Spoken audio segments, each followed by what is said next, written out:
In 1985, Crispin Glover had his big breakout, his big moment in Back to the Future. There was also that Back to the Future lawsuit that he was involved in the and that pretty much got him almost blacklisted from Hollywood because he was suing an entire film company. So in 2003, he he did this remake of Willard, and it was supposed to be his comeback, but it didn't really receive a whole lot of really good reviews to it. But it's one of Crispin's best performances. His best film will always be the original Back to the Future from 1985, but yeah, Willard was supposed to have been his comeback. I don't really remember a whole lot of the original Willard from the 70s, but one thing that I will say is that I do remember the performances by Willard, by Crispin Glover, by the original guy from the 70s. And without question, Crispin Glover wins easily. Crispin Glover, heavily charismatic guy, very, very talented actor. And in the case of Willard, he's awesome in this. It's a serious film. It's a bit of a horror, drama, thriller sort. And this is the best that he's been, literally. So it deals with this severely shy, lonely, mentally ill young man named Willard Stiles, who lives with his widowed mother, and we get to learn a little bit more about his home life and his work life. At work, his boss has pretty much weaseled everything away because his manufacturing company was originally a partner thing with Arlie Ermy, his character, and Willard's father.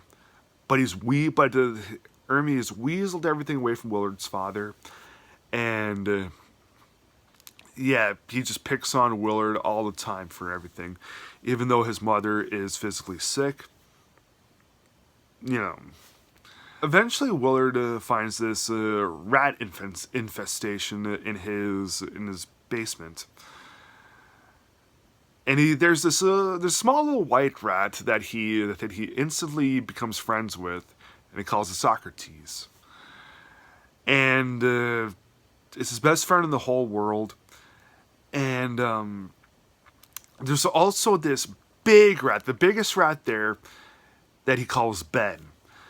And Ben and Socrates kind of become rivals a little bit. And when Willard goes to do things, he's able to command these rats, and of